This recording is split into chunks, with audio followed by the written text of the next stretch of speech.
A dramatic film about a person's conflict between doing what's right and maybe doing what's best for his family. Let's talk about small things like these.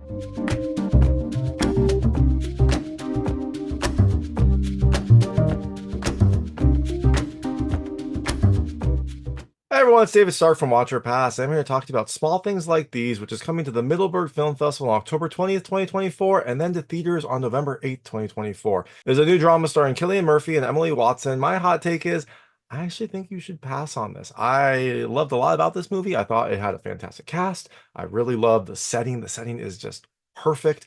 And I liked the kind of like darker tone, darker feel of this as the main character Bill navigates some of his own convictions, some of his own issues, and the kind of like greater issues of the town. But for me, the story was just a little bit too slow to start. It was kind of tough to follow, and it kind of had an unfulfilling resolution. The film, um, I liked everything about it except I guess the story, which just means probably the book wasn't meant for me. This film wasn't meant for me. It's based on a book, a very well-regarded book by Clare Keegan.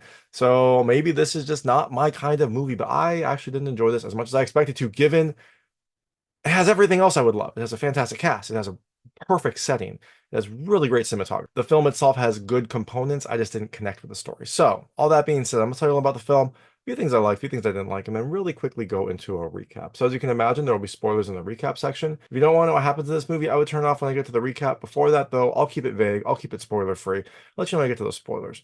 So, in Small Things Like These, you have Cillian Murphy playing Bill Furlong, who is a father working as a coal merchant to support his family. He delivers coal, he delivers firewood, and he just seems to be like a good all-around person. But this comes into conflict when he witnesses something and has to decide whether he is going to stay quiet like the rest of the town or maybe speak up. So, things I liked about this movie. The first, I love the cast. Fantastic cast. Cillian Murphy, main character, great performance. Like he is front and center throughout this movie, and he actually like spent a lot of time on this movie. He was actually a producer. He apparently brought this project to director Tim Mielants, and then they kind of like developed this together. So Cillian Murphy was a driving force behind this movie. You also had Emily Watson, who did a fantastic job. She doesn't have as big of a role as I would have liked.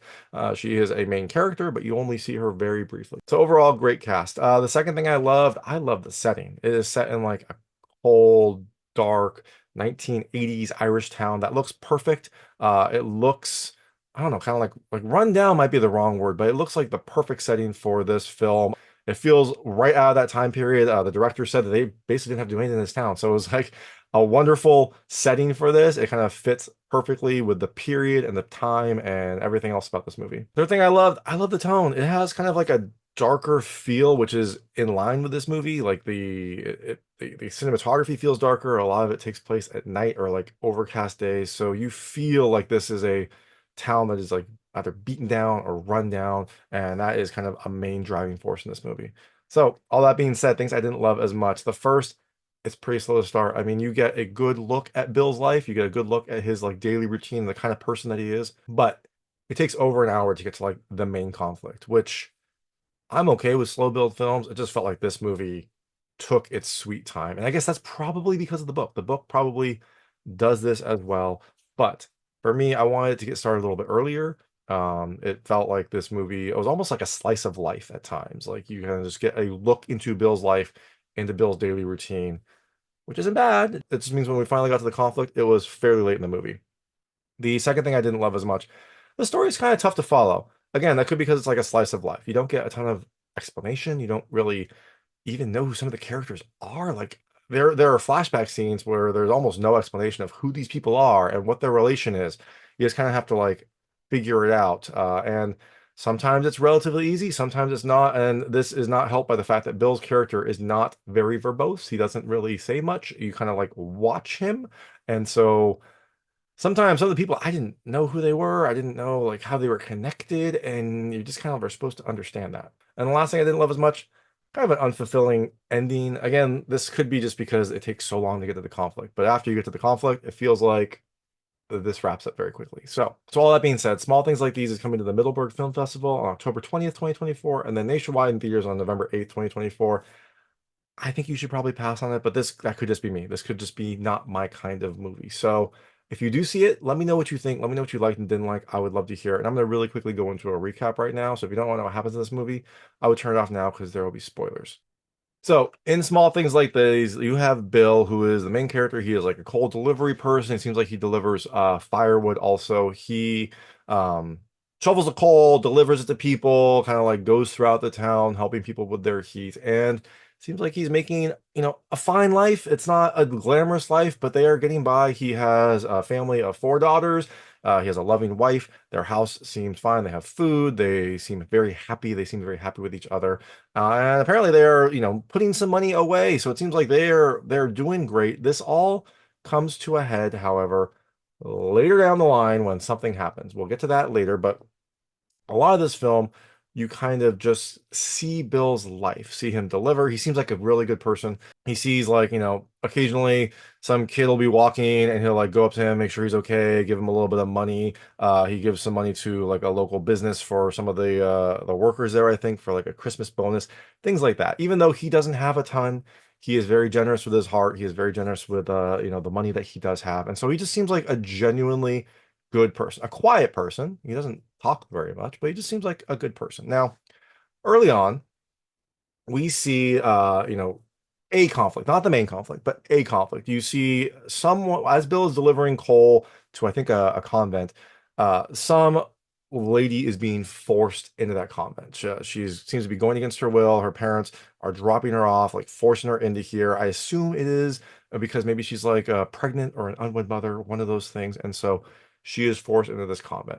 Well, after this, scene at the convent, Bill becomes fairly quiet, and we get to see some aspects of his childhood. But again, I didn't get enough from the flashbacks to really understand what was going on. So it seems like Bill had a pretty decent life. He had a loving mother. Her mother, I think, had a boyfriend named Ned. I don't think that was his father. He didn't call him dad. He called him Ned. But Ned seemed to be really great with him, seemed to like, be a really great like father figure for him, seemed to care about him. And he also had maybe a grandma? I'm not sure. Some loving person in his life who like helped to take care of him when he was a kid. Now, Bill's life wasn't perfect. There is a pivotal scene when it's Christmas and he is expecting this gift, and they have a lovely home. So it seems like the family's doing well.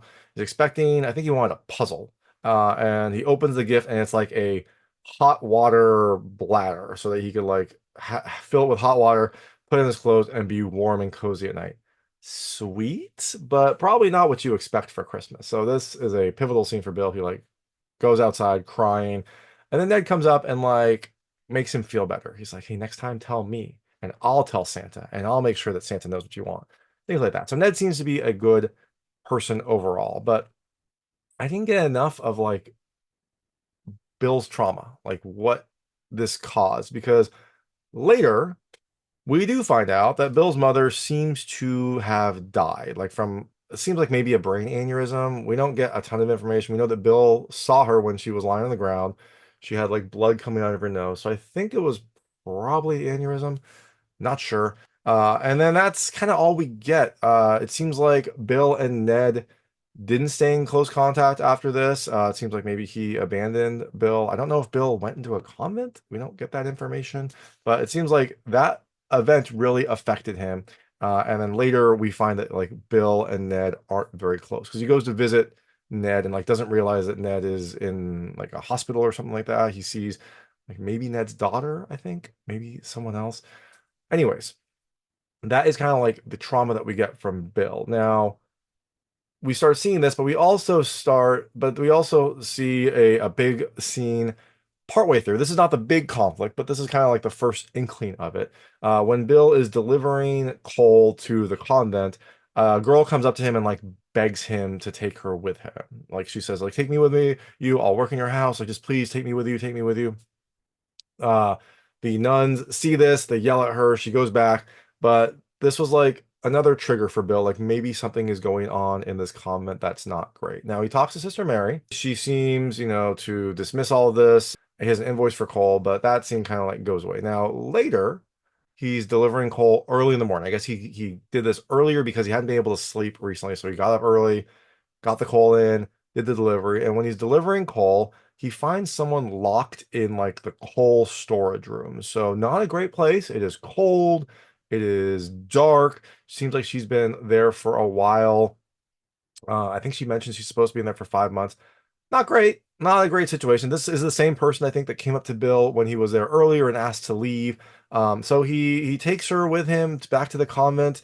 And eventually, like the nuns are like they act shocked, like, "Oh my gosh, we were looking for you. What happened?" Um, and they take her away. He goes and meets with Sister Mary, and Sister Mary does a good job of like massaging the situation. Although it's a very sinister kind of scene. Like you can tell that she probably knows more, but she is playing a great role. She says, "Oh, like so good of you to come early, Bill. We were looking for her. She gave us an awful fright." And then, she tells the other sisters to like make sure that this girl's okay, like give her a bath, give her a meal, make sure she doesn't have to work today, let her recover.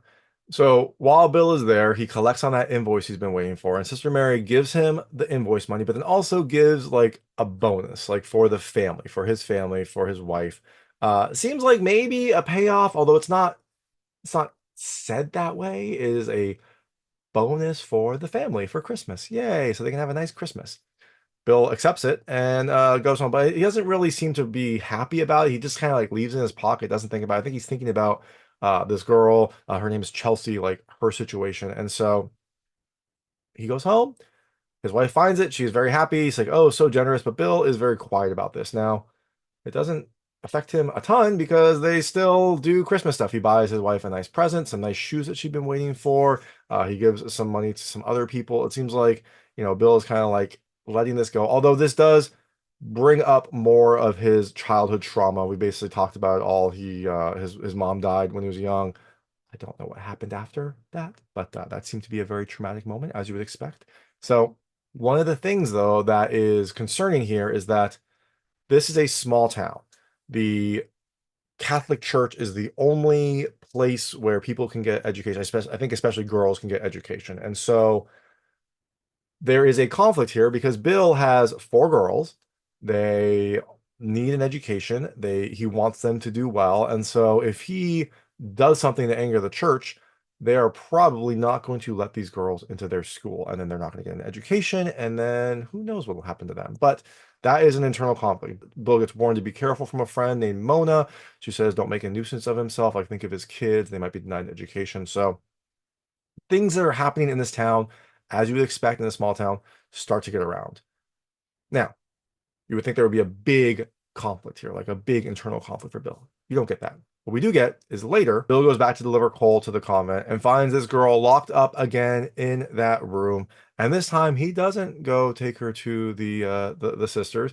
He takes her home. He like wraps her in a blanket, takes her home with him, like walks her back to his place and takes her into his house. And that's the movie. That is the end of the movie. You're like, okay, I mean, good on him, but the drama wasn't there. The conflict wasn't there. It felt like a slice of life for a large part of it.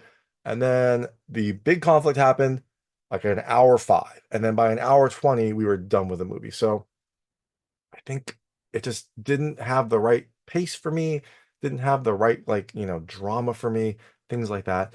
Beautiful film, great acting, wonderful settings, but for me, the story just didn't keep my interest. So at the end of the movie, after I think her name was Chelsea, although I also wrote Sarah in my notes, so it's one of those two. After she walked into the house, we get a message that said that this film is dedicated to the 10,000 young women who were sent to the Magdalene institutions for penance and rehabilitation and the children who were taken from them. So I think that this institution was where where unwed pregnant women would go to deliver their children, and then those children would be taken from them. So that seems to be like what this institution was about. Not a good situation. It seems like they ran a strict show to kind of like, I don't know, punish these women for this and then also like rehabilitate them. But again, we don't get enough of that in this movie. You get glimpses here and there, but you don't get to see like the big drama. You don't get to see there are some emotional scenes, but you don't get to see like someone crying as their baby is like taken from them, things like that, things that would really drive this point home. So again, I think you should pass on it, but if you do check it out, let me know what you think. Let me know what you liked and didn't like. I would love to hear it. And thanks so much for watching. If you like this review, please like and subscribe to this channel. It helps me out a lot. Make sure all my new content goes straight to you. Thank you. It is a new drama starring Cillian Murphy and Emily Watson.